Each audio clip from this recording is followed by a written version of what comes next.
Hello, ladies and gentlemen. Welcome to New Comic Book Day Book Club for Wednesday. Sorry we're late. You can blame that guy.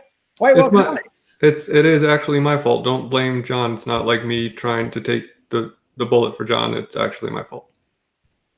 Usually it's my fault. I will say it's usually mine, but not tonight. I jumped out at the wrong time or the right time, depending on how you look at it. And thank you for all these huge crew of people in the chat. Caleb was in here right off the bat having an argument with Chris from I Got Issues. One saying it was fire, the other saying it was overhyped. I love that right off the bat. Old Wolf is in here. I know he's having a glass of red wine. I'm having white wine tonight. I know it looks like water, though. Whatever. Sorry about that. Sammy's in the chat. Good to see you, Sammy. Perry Comics. Let's see. TJ, of course, in the chat. Let's see. That's me. I see myself. There we go. How you doing? Keep going. Perry Comics. I think I said hello to you already. Perry's going back and forth. He read 8 pages. That's a record for him. That's a new high. Impressive. Chris Barrett, Comics for Thomas, Randy Ray Snake, The Immortal Biggie Shack, Ben Compton, Jack Yo, Bob World, Jason from Comics Misexplained. Hello, sir. And let's see. We still got people coming in here. Stonecutter Cam, Airboy the Barbarian. I mentioned this on the Comic Core. Airboy the Barbarian made a great video for the Comic Core contest. You should check it out. He's right there in the chat. Bear Island. Hello, Adam. Retro Savage. TJ's having red wine. Look, everybody's red wine in it tonight. I had a bottle of white wine left from Wine Country that I decided to open yesterday, and I don't want it to go off. I'm going to finish it off tonight. Jason's having some pizza. How are you doing, Alec? Good to see you, man. I feel like I don't see you enough. Yeah, we should do like 3 shows a week. Right? So John says my shirt reads correctly for him. On my screen, it's backwards. What does the chat say? I'm curious. I see it on the screen here. Look, it's correct here on my thing. Okay. I don't know why mine's backwards. So this is going to be let's figure out how to correct my screen with Alec and John for the next about half an hour. Riveting YouTube as always. Yes. Okay. I'll figure it out later. We were supposed to have Sam from Sam's Tangled Web, a really good friend, on with us tonight.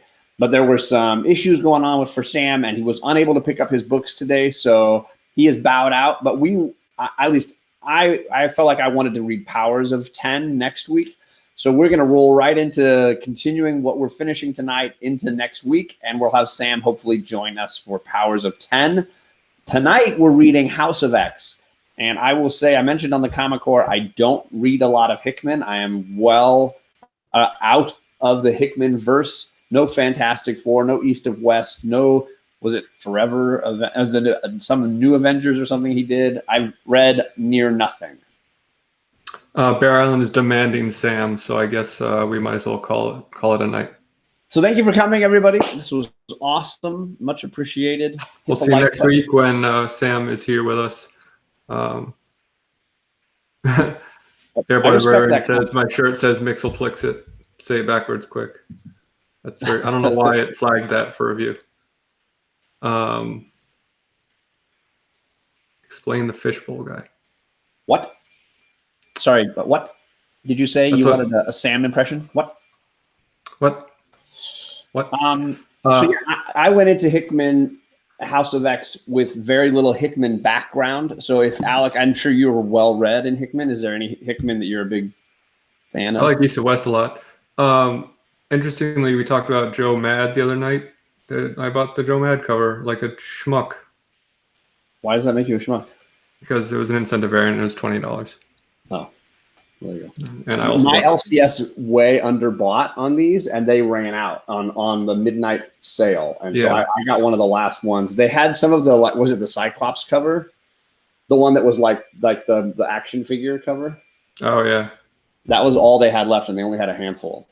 So I was pumped. I like this one. I thought it was a good cover. Yeah, that's right. Barely in this book, I still dug it. And so yeah, why don't we talk about the book we're talking about tonight?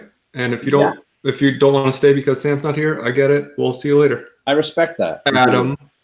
I want to say right off the bat, what I loved about the style of the book is sort of the form or the structure of it. Unlike most what Marvel is doing these days, Marvel usually has a page right at the front where they give you like backstory. Yeah. Almost every issue of like, this is Old Man Quill. Old Man Quill lived here and blah, blah, blah, and previously on Old Man Quill, blah, blah, blah, blah. They give you like this whole breakdown. There's none of that here. And I dig the way he organizes it with these like the sort of language of Krakoa and all the little like breakup spots where you're getting maps. I dig this whole format. I don't know how you feel about it though. So I do have something to say about it. Good. I wish it was flipped, because like they do sections and then they're like, oh, by the way, this is what this was about, which like I get it, but at the same time I was kind of lost at certain parts, and then I read the information afterwards and I was like, okay, well now that makes sense, but I wish I had known that before so I could have been better informed about what I was reading. Counterpoint. Yeah. I like that it didn't feed me the information first. Instead, it plunked me down kind of in the middle, and I had to kind of really read closely and figure it out for myself. And then when I got to those bits, it sort of reaffirmed the hype, the sort of guesses that I had been making. It didn't like give me, it didn't feed me the exposition kind of stuff. It gave me like a moment where drama was happening between characters. And then at the end of those sequences, then it gave me some background information. I kind of liked it the way it spoke to me that way. So speaking of exposition, I have something to say. Okay. In regards to this specifically. But first, can I just point out how fabulous Professor X looks in this? Do you mean absolutely fabulous? I mean absolutely fabulous. Like he is strutting his stuff on the catwalk in this picture. Yes. I actually love these two opening pages. I think they're creepy.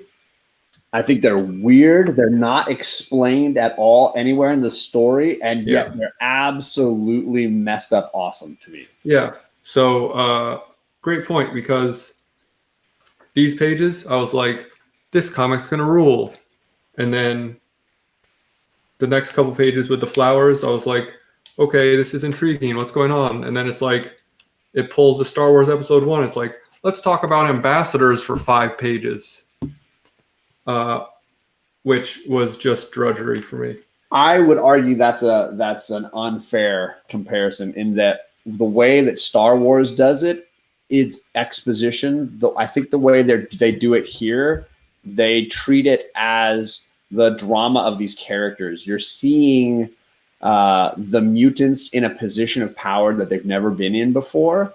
And they're just playing with the politicians and their little. I freaking dig the way they use exposition in this. So speaking of which, and speaking of how you were saying how you liked that it was these little informational pages were after the fact, so it avoided exposition. My first complaint about this book was going to be that not only do they use an absurd amount of exposition here with this guy talking about the pills that they all already know about, and they go and they don't even have to include that, because 2 pages later you can just read what the pills are, and he could have just said these 3 miracle drugs. Offensive. Wow, I would call that nowhere near offensive. I liked it in context, and then later they're talking about they give you way more than just the exact same amount of information. Because there's apparently a whole slew of flowers and drugs and things going on. So they might give you the one little thing they mentioned before, but they also give you like 5 other ones that I think weren't mentioned at all that are quite intriguing on this. You're talking about this page. Yes. Yeah. But let me read you the Chinese ambassador's line, as if you are seeing this in a movie. Okay? The Russian woman says, "Is it a problem?" And he says, no, she says, "It is a problem." And then it is. like, yes. What? He says, a drug that extends human life 5 years, another that prevents diseases of the mind, and a third that is the most effective adaptive antibiotic the world has ever seen. No one would say that. I disagree. I would say that one's not nearly as offensive as a lot of the stuff that we've read as far as exposition in comics goes. Sam says, "That's it. The book is now ruined for me." You're welcome. That's what I do. Anti-joke equation. I would argue that line is nowhere near as offensive as anything from Captain Marvel, or any of those other, that one for me, like I buy it. I kind of glossed over it and like excused it until this page where they explained it all. Because I was like, okay, you need a way to explain what these drugs are. I guess this is fine because he's like questioning the fact that she is questioning it. So I don't hate everything. The show's not over yet. Chris Barrett says.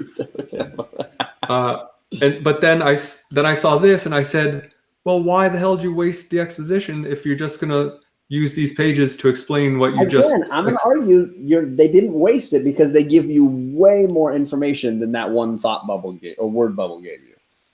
There's stuff about habitats. There's stuff about this thing. Yes. This one here is. Yes. Listen, this is all great. This is wonderful information that I'm glad they included. That they did not need to include any of this twice. Again, I'm arguing that it's not twice. That they give you this little snippet here, and then they give you way more information about a lot of different things here. Yes, but they could have given you less information first.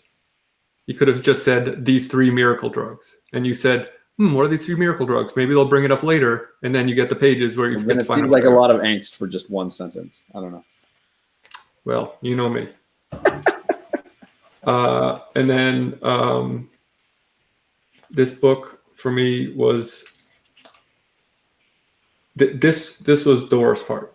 Okay. I have no idea what this was about. Okay, where are we? This is when they're in outer space,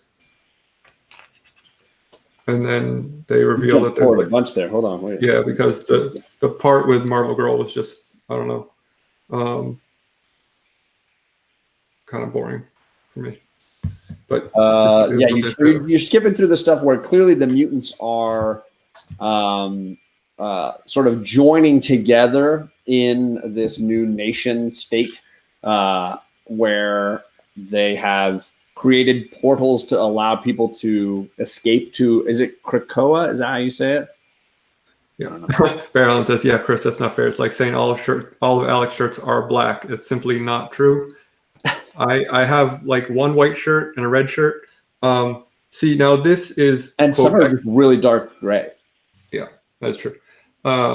This is, I guess, quote, exposition that didn't bother me much when she's like explaining these portals to this child, because this child has no idea what these are. So it's not exposition, it's conversation.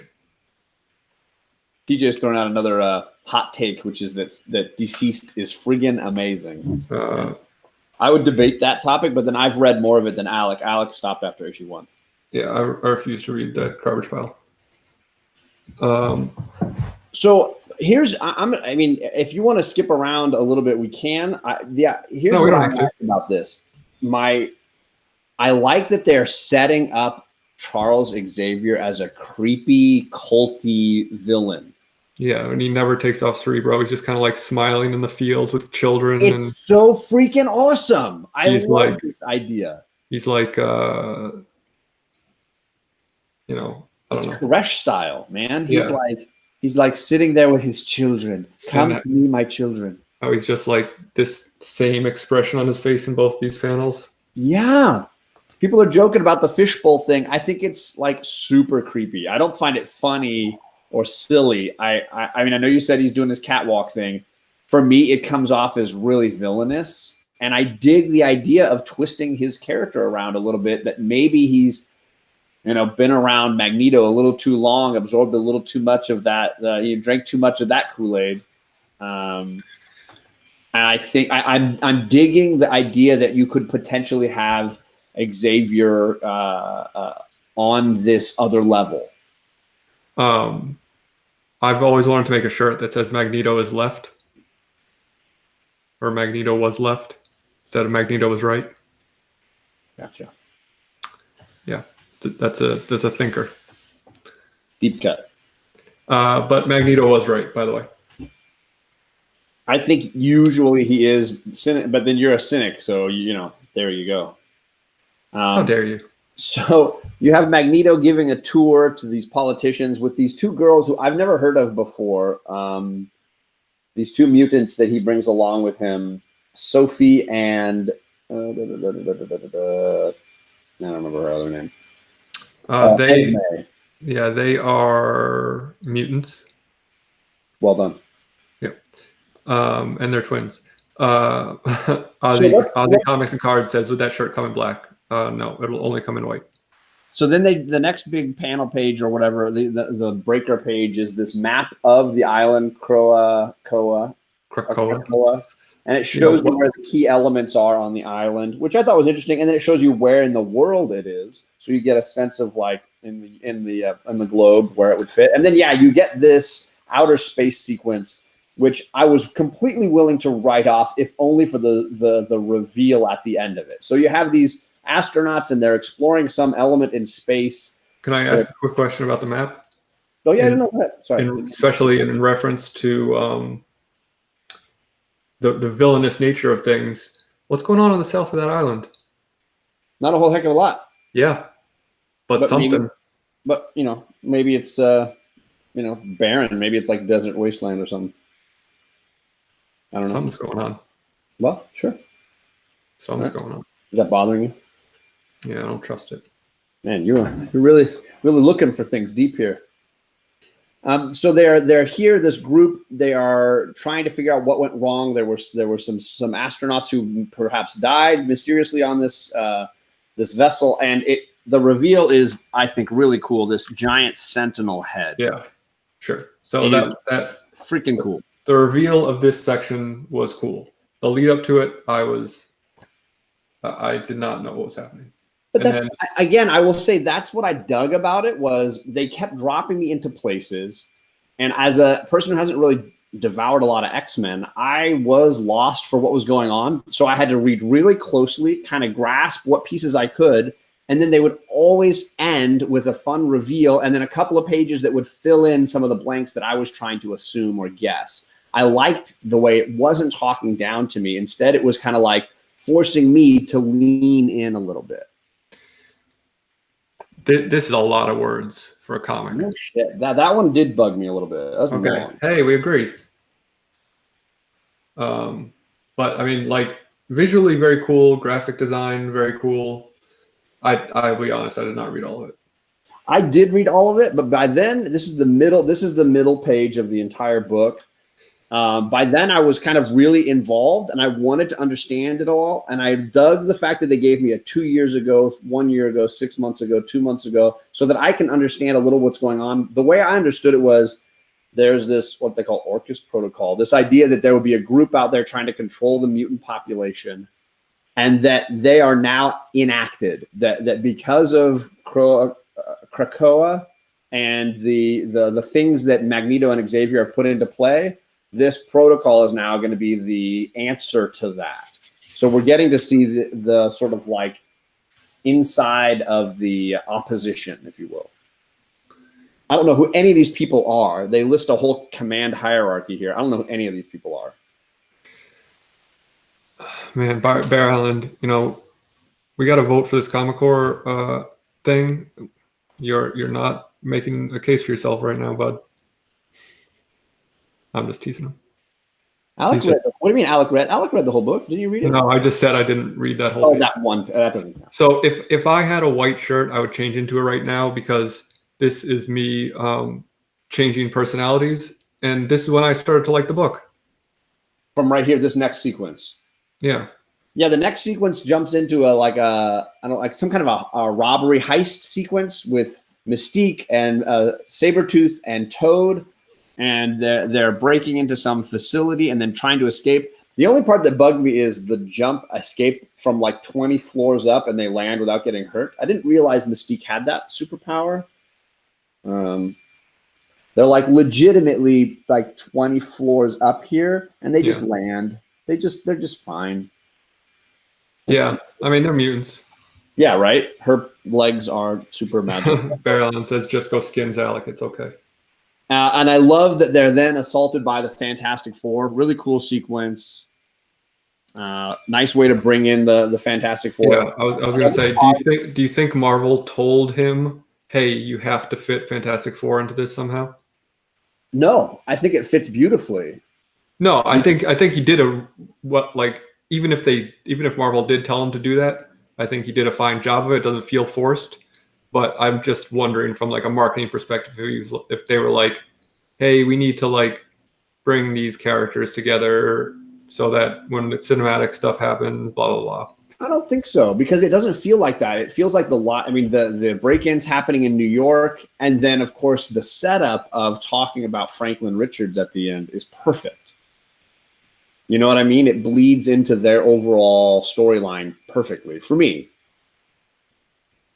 Is your concern that what Hickman's been tasked here is to create a piece of entertainment that could be directly translated to a film?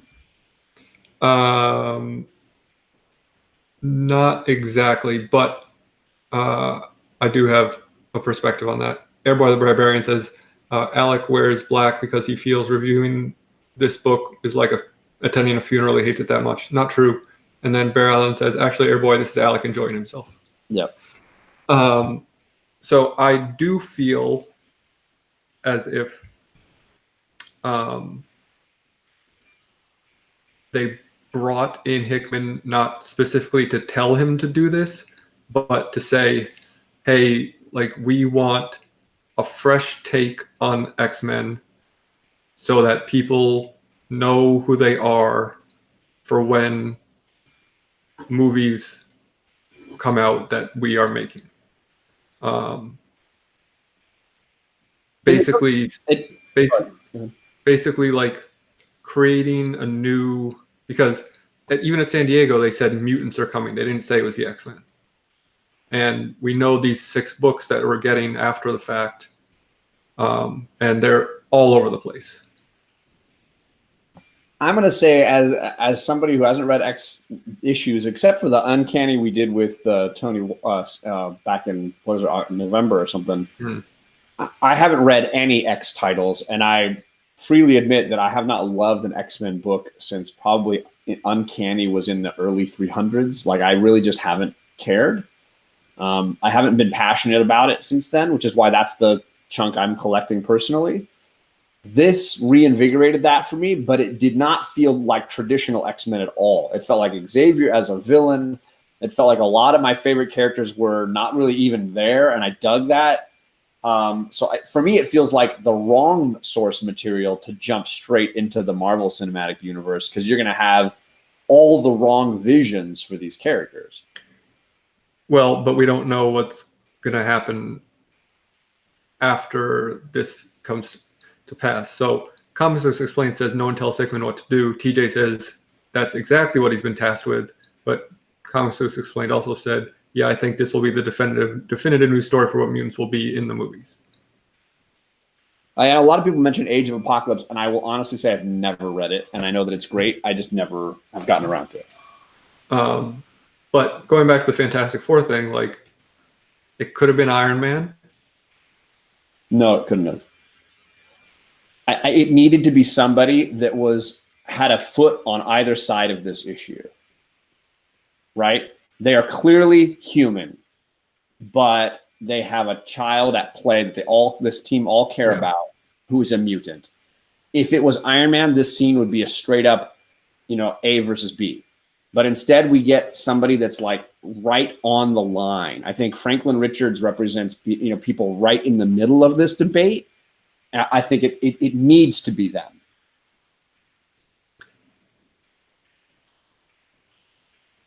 Okay. Maybe you go this way. It could also have been an older Peter Parker who has a mutant's child with MJ or something. Legitimately, it needs to be a hero who could sympathize or at least be stuck in between the two issues. Otherwise, there's a showdown right here, a legitimate fight in issue 1 between Cyclops and the person trying to apprehend Sabretooth. But there isn't a fight, because in that moment, calmer heads prevail because people are on that borderline, I think. But if I'm going to play the devil's advocate of my own, as always, my own theorizing, is this scene necessary, like, at all? It is, if Marvel did tell him, hey, we need the Fantastic Four in this book, and he thought up this great scene that works really well, you could say, yeah, it wouldn't work with another character, but could they just have had a fight with Iron Man or whoever and then escaped? Like, Cameron D says that he thought Mystique was breaking into something Reed Richards owns, but it's not quite like that. They're breaking into damage control, which is the next one of those panel break pages where they explain what damage control is, what kind of things they have, and who's in charge of damage control, because that was where Reed comes in. Reed and Tony Stark are managing the security and the items in damage control, which, by the way, has been in the Marvel Cinematic Universe in Spider-Man Homecoming. You've seen damage control and kind of what they do. For me, I feel like this scene is 100% necessary. I love seeing that the Fantastic Four are that team in the middle. You'd have the Avengers versus the X-Men. It's never FF versus X-Men. It's Avengers versus X-Men. Fantastic Four sit in the middle because of Franklin. Now, and that's why I like this scene. That's why it's necessary. It's not the simple story of, well, there's this side and there's that side. No, there are the gray areas in the middle, and that's why it needed to be that. He did write Fantastic Four, so maybe he just is showing love to himself. Yeah, and that could be it too. It feels very necessary to me. Bear Island is asking who this Franklin dude is, but Sam I Am Comics got taken. Yeah, so Sue Storm and Reed Richards have children. I believe they have two. Yep. A boy and a girl. I don't remember the daughter's name. Because she's not important, because she's not a mutant. She doesn't have powers, right? So Franklin is born, and he is a mutant because he's born with powers, probably due to the radiation that gave them their powers. And then because he's born with powers, he is considered a mutant and would be therefore in the middle of this debate because he has parents who are technically human with powers, and then obviously the mutants. Who's being funny there? Bear Allen says damage control was wiped out by Event Leviathan. I'm so confused. Wow. I do love that the Thing completely messes up Sabretooth right here. Sabretooth's like, I got this, guys. That's a great panel. It just you don't even have to see him punching him. You just see the reaction. Just the flying across the page of Sabretooth. Jack Yo says it's Valerie. She's super smart. Well, yes, I would expect. But so then we go back to Franklin is as we find out a few pages later, is not only a mutant, an Omega level mutant. Yes. So he's like soup's powerful. I don't mean like Superman. I mean super. Exactly. So Magneto is still giving a tour to these politician ambassador characters, showing them a little bit of everything. I do love these 4 panels here where they're zipping between other places where their flower portals can kind of take them. Yeah. You get to see some really wild kind of things and some cool mutant characters as well. Let's see. And they sort of define the terms of their new civilization.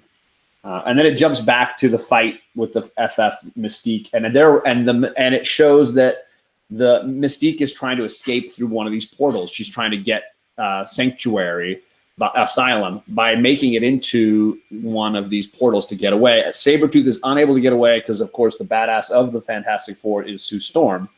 She shows up and she literally right there. Sabretooth. Not when Fantastic Four 1 came out, but now she is. I think she's always been, but yeah, I agree that she was on the back burner back then.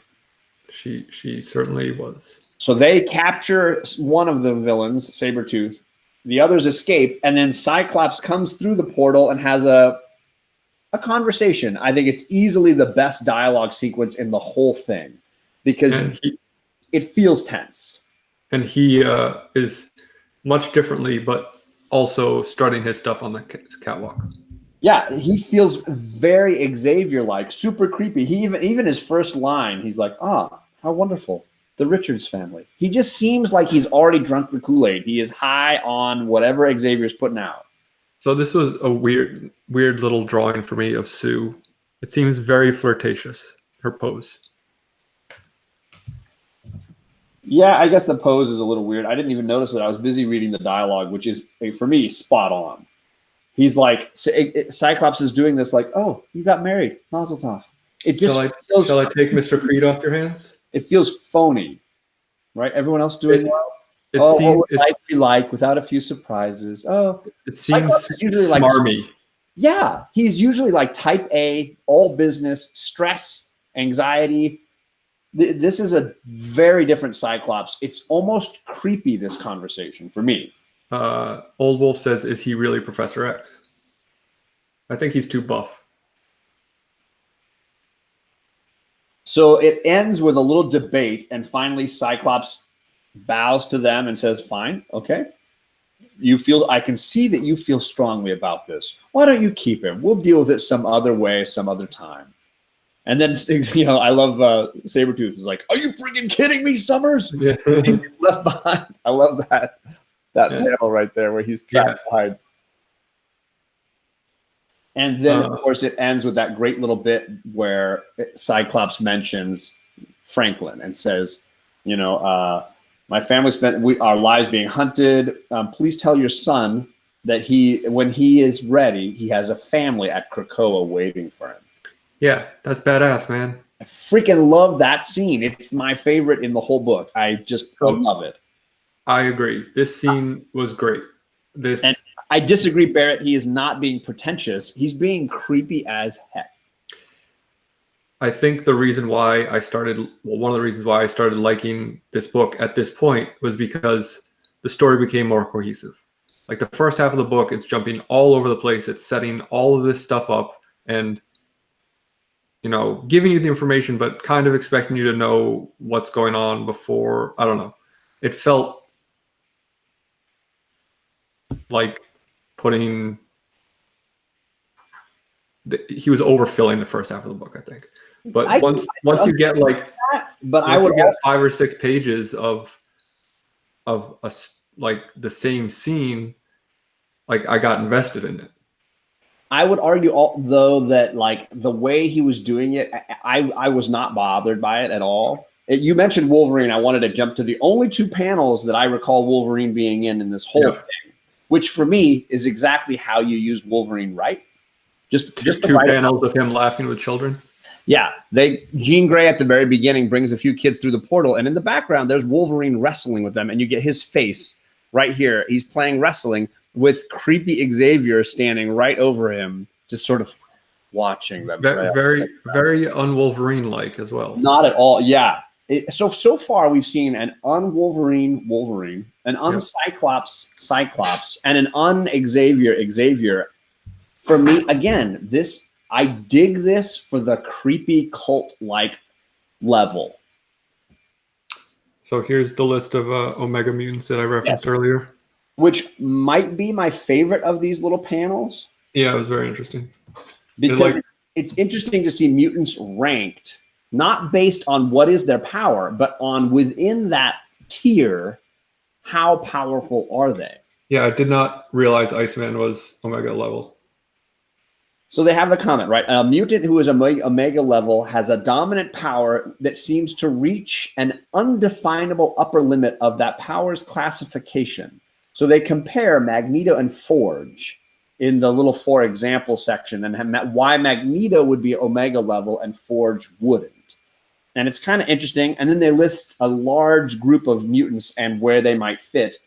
Did you notice Professor X is not listed? Yeah, what do you know? Maybe because Jean Grey is more powerful because Kid Omega is also on the list for telepathy. So I like that he is not listed. It seems perfect because either he makes this list or he is manipulating this list or he's under the radar. Any which one of those, I would be fascinated. Why is Xavier not on this Omega level list?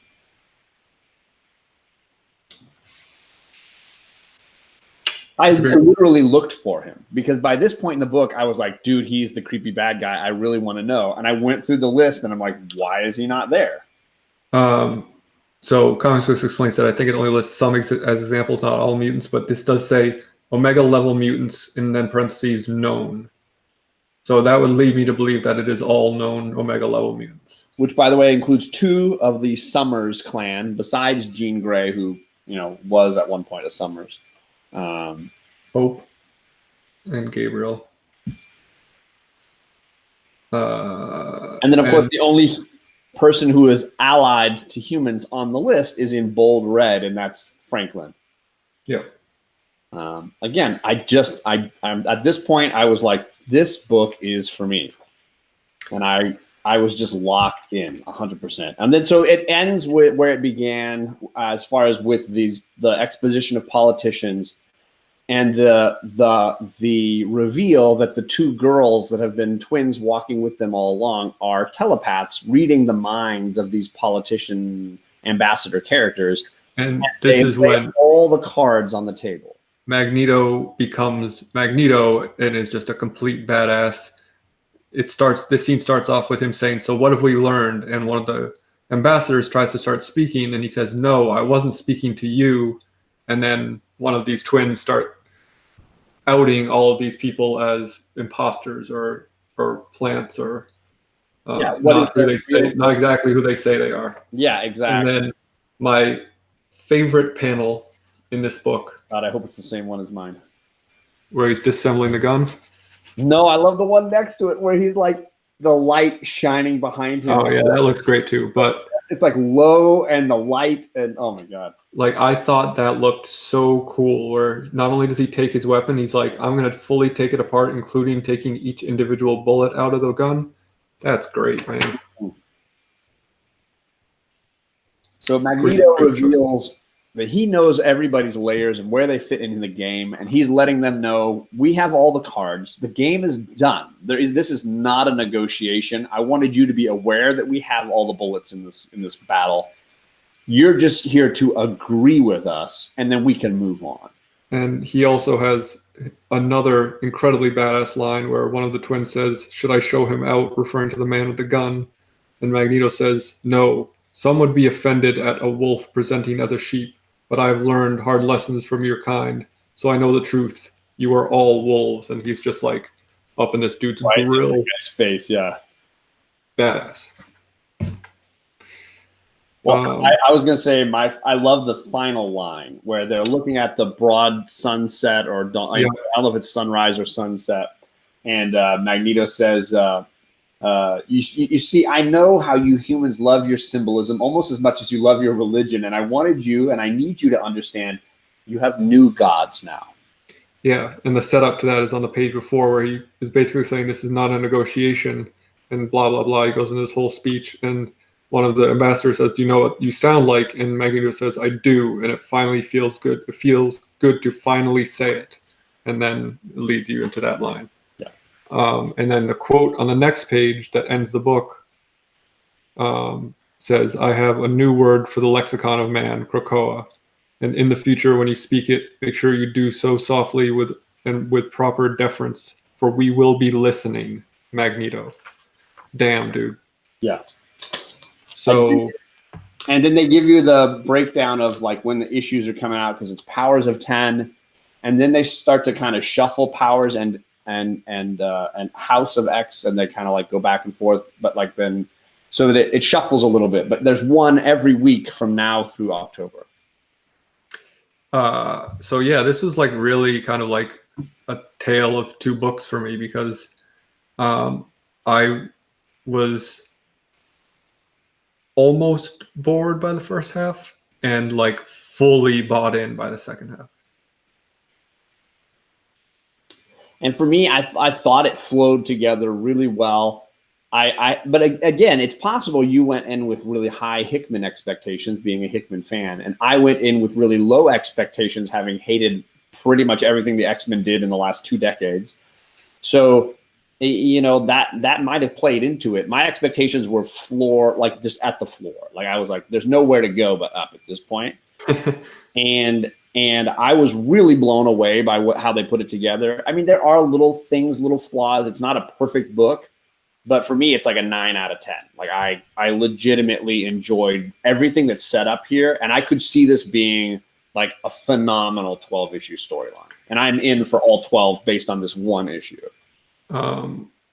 Perry says the beginning was so boring I stopped reading. But Perry, you do that with every book. You read 5 pages of Immortal Hulk and stopped reading. Disqualified. Yeah, well, no, but he agrees with me, so qualified. I would finish the book. It ends. I mean, we just spoiled it all for you, so I guess you don't need to finish it. But Expectations says Bear Island Comics. He says because it sucked. Yeah, the first few pages were not great. I think he was talking about Immortal Hulk that time, but whatever. Oh, yeah, I don't need to read it now. But yeah, I got the. If you're gonna spend $5.99 on a comic, read it. Or $20, almost $30 on a comic. Yeah, I wanted that cover A, but it was definitely all gone by the time I rolled into my shop. Really? Because all the other covers were gone in the shop I was at. All they had left was the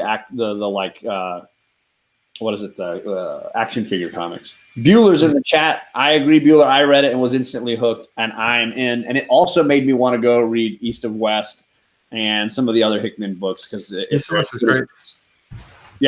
as good as this, I'm in. But again, my reading list is like enormous. I have an entire 2 short boxes full of things I got to read. I only read one other book today, really quickly before we, because it's just sitting right here, staring at me in the face, literally.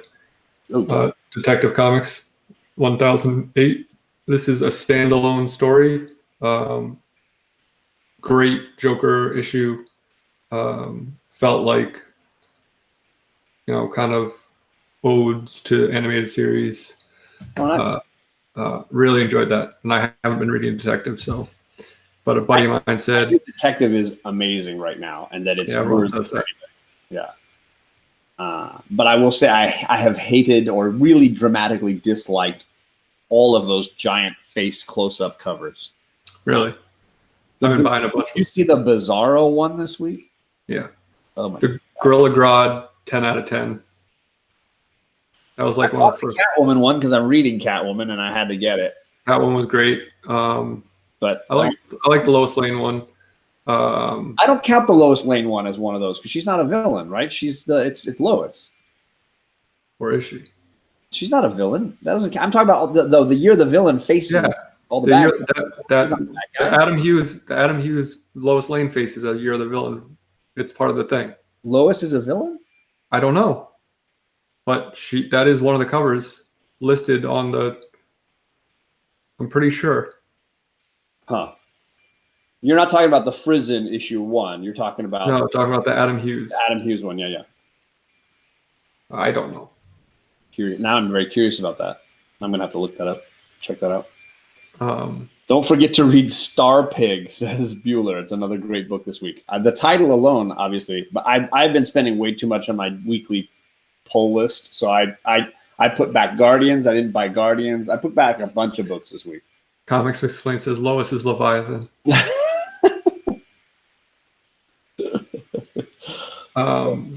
I bought this also like a schmuck because it had a Frizen cover.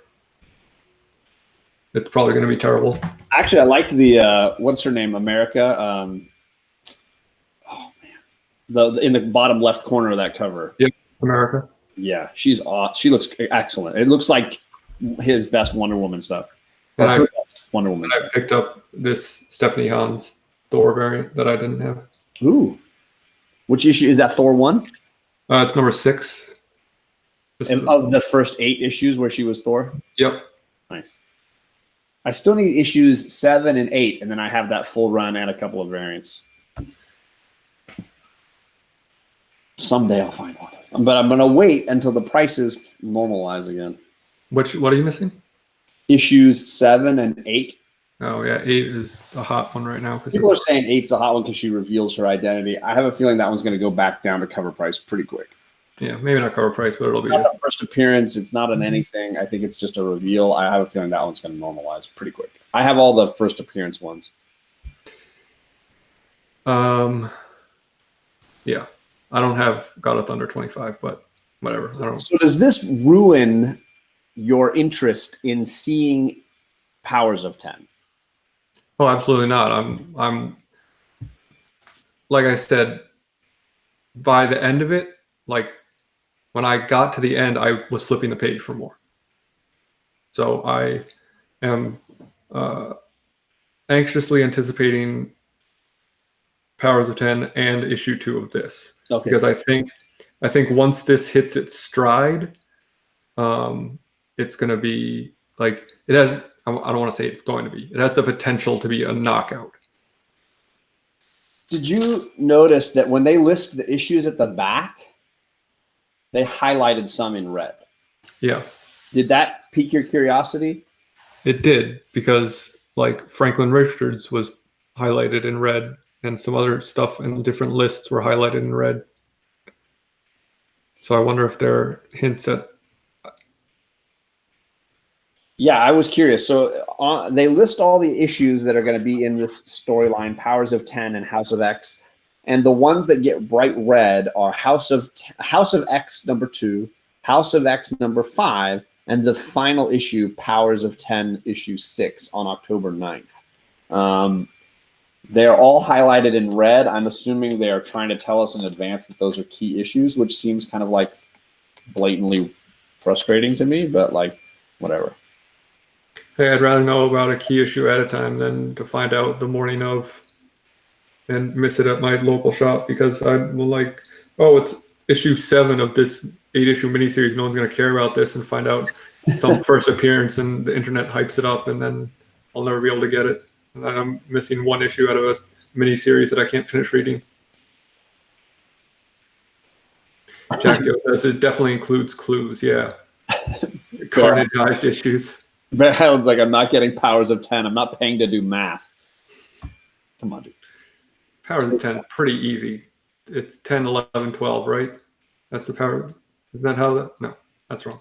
Airboy says carnageized issues. There's always going to be some carnageized stuff with absolute carnage dropping. I will say, in general, my feeling on, villain covers and carnageized covers, I want the cover that represents what the book is on the inside.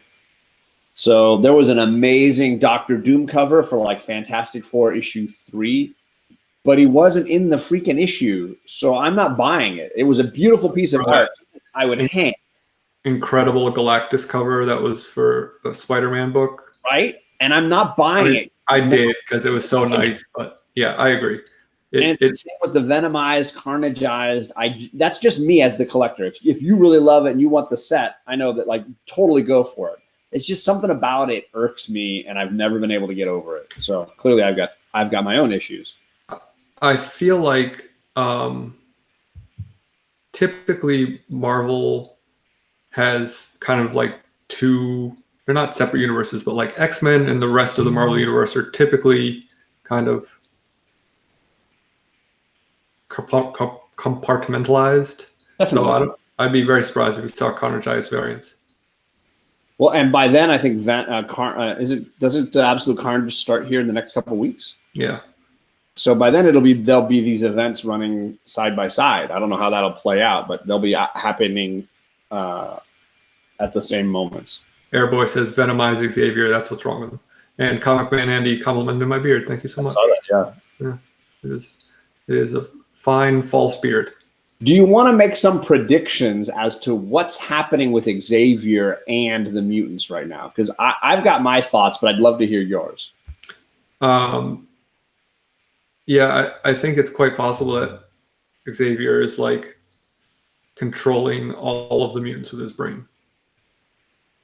Like he is in control of all of them simultaneously, and he's kind of just like literally the puppet master, and they're all just like little Stepford wives.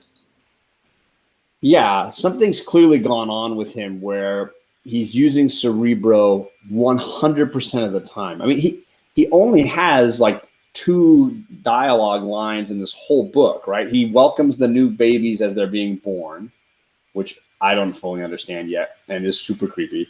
And then he says something to welcome Jean when she brings the new like mutants into the group. It makes me feel like he is so busy controlling everybody that he's not free to do. He was supposed to meet with these ambassadors, and he has Magneto doing it, right? Well, I mean, you never, if you're the cult leader, you never are the one to do that. You always send someone else to make yourself look more powerful. Jackio says, is Krakoa somehow influencing the mutants?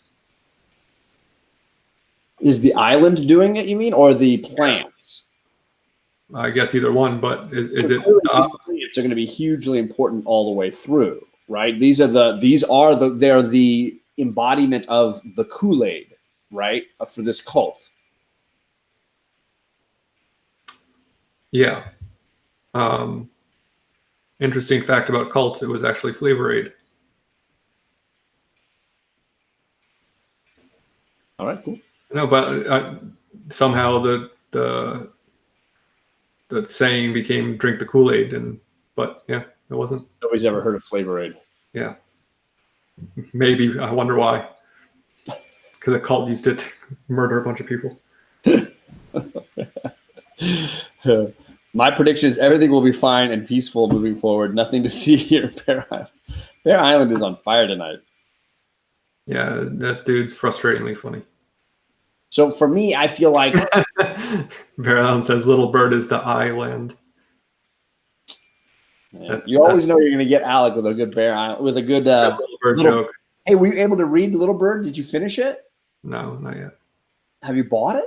I did get it. I need to read it. But I have a brand new lovely desk that I put together today. I spent far too long putting together. So I was going to read it today and kind of... IKEA put you to work. Yeah, it wasn't I wish it was IKEA. It'd be done in 10 minutes. This thing I got from Wayfair, and it seems like a fine piece of cheap furniture. It's just, IKEA. Say what you want about IKEA. They know how to put together a piece of furniture. I have plenty of it around here. Yeah. But if you want to do is that a Billy right behind you? What's that? Is that a Billy right behind you? The bookshelf. A Billy? This one? Yeah. Billy. Yeah. If you want to do a Little Bird show, if there's a week when we don't have any good things to read, you want to do a whole 5-issue Little Bird, I'm fully in. Yeah, I would like to do that either way. So if I think like this is the time of year where a lot of good comics are coming out, we might just have to do a separate show and invite just a panel and talk about Little Bird. I'm fully in because I felt like it finished super strong. Cool. I'll read it first thing tomorrow. Bear Island said, I finished. Did I comprehend? Not really. Did that matter? Nope, loved it. For me, Airboy said IKEA, isn't that the new female mutant turtle? Wow. I want to say though, back to the Xavier thing, I predict that something is manipulating Xavier as well, that it's not simply him manipulating everybody else. There's another layer here going on because he was too good of an honest a person to be completely controlling everybody so blindly. Something's happened to him. I'm really curious to find out what changed him to be so on the Magneto side of the fence now. I feel like he's not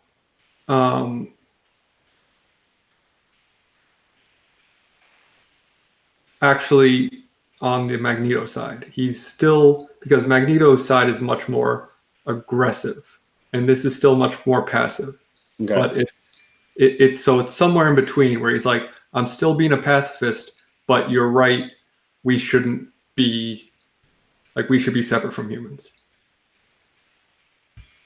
or because we are better than them. Sam I Am says you can do an episode of putting together IKEA furniture while reviewing a comic book. Yeah, I'll do that. I'll put together a Kallax in like 10 minutes, man. That's what these are. Can I ask a question to the chat, or maybe you, Alec, if you know the answer? When did Xavier get out of the wheelchair? I would think when he came back from being dead. How long ago was that? Years. Okay. So he's been walking for a while. Yeah, I mean, not just walking. I mean, he's been walking He's been strutting fabulously for a while. Okay. I could be wrong though. That's how out of it on X-Men I am. Yeah. I did not know he was walking. I mean, I know that he's had storylines even in the Claremont years where he was in the wheelchair, out of the wheelchair. I get it. I just didn't know in this particular storyline how long it's been since he's been in the chair.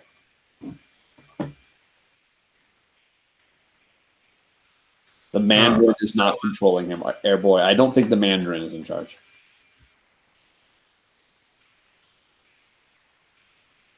Which time though, Alec? I don't know what that's in reference to. Which time he became walking? No, in the wheelchair, out of the wheelchair. Which time did he get? Did he die and then come back? Old Wolf 65 says, Alec, it's a little scary that you know names of different IKEA furniture. I think those are the only two I know. They're pretty common. I have 3 of these bookshelves right here. Everyone has a Billy, and every comic or vinyl fan owns these Calex, which used to be called something else. I actually have DC fan. This. DVD fan. Yeah, this bottom one is the older version of the Calex, which I forget what it's called, but it's better. They have like wider edges. I don't know, so they cheaped out of them.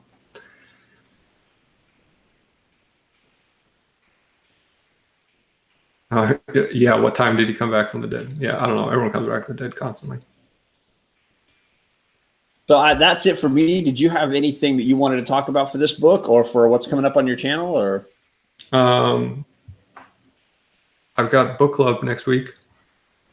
Powers of 10. Hopefully Sam's Tangled Web makes it to join us. Now that I'm still unpacking and stuff, but my house is swimming in Calax. Yeah. I think Comic Man Andy did not realize how many DVDs or Blu-rays I own.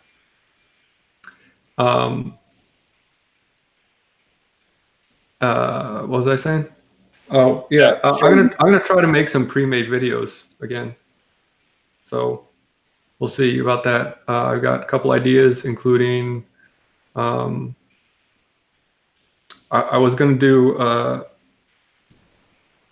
wanted to do a Sandman Keys quick video, but I feel like that is too late for that. No, I still am unemployed, Chris Barrett. Thank you for asking. Let's see what else. I wanted to do a video on which slabs I should put in my display. I wanted to do a video on what my next grail should be that I should go after, and I'm gonna do some more artist review series. That's the only thing people watch on the Rewind on my channel by the droves. In droves. If you don't know, Alec is nearly to 1,000 subscribers. Oh yeah, he's quite close to monetizing his channel and making a crap ton of money as a content creator. So we got to get him to that level. Yeah, I don't know about all that, but I want to be there for your first like live stream after 1,000 when people are throwing like money at you like a stripper on a pole. Chris Barrett said, Alec, you didn't get robbed. I did, but I tracked the thieves to Florida and I kicked them out of their home and took it because all my books were here.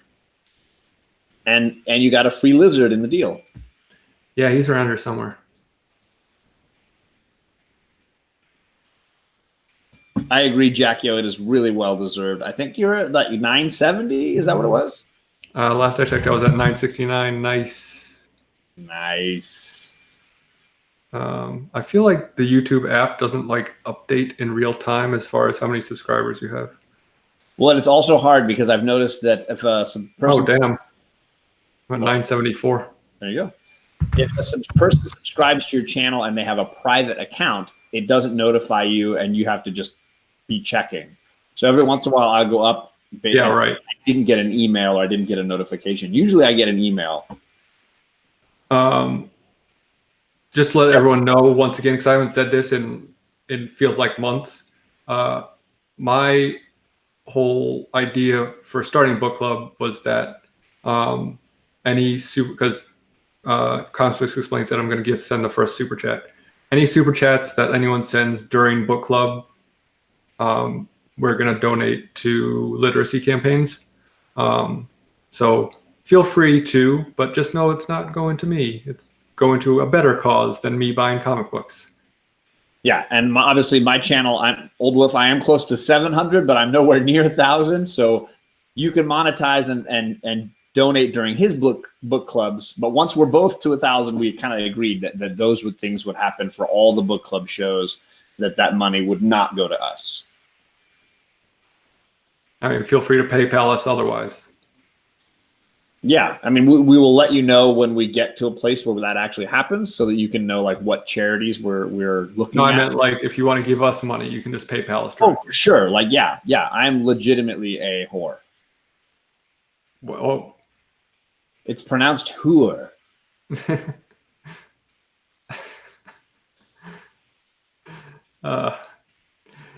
Thanks for joining us, everyone.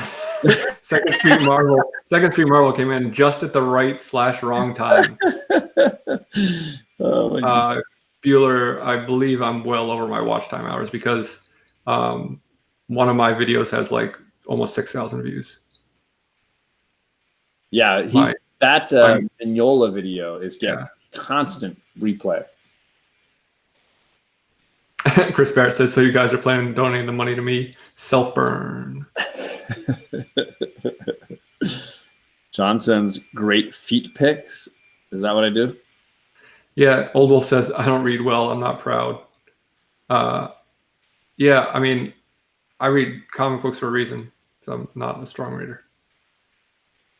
Well, and I think right off the bat, we were talking about that. And as somebody that teaches little kids how to read, like, I think it's hugely important. I see the value in comics as motivating kids that are less interested in reading to take the time and put in the effort. So I think it's just massively important. So yeah, I'm all in.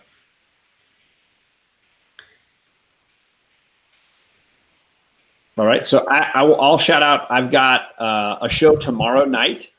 It's very early for you West Coasters. It's going to be at 3 o'clock on the West Coast, but 6 o'clock for you folks on the East Coast that want a little something after dinner or during dinner. I am going to be doing a show with Perry Comics, and we're joining by guest Mr. Chad from 90 Miles from Comics. There's a new series that I'll be doing through the summer and hopefully continuing on called the AOK Book Club. I am basically doing a show where Perry and I either give each other or our guest a trade. We're going to gift them a trade that we really love or that one another really care about to make somebody read a book that they've never experienced. In this case, it all started because Perry has been making fun of Immortal Hulk for way too long. So I gifted him a copy of the first trade for Immortal Hulk and made him read it.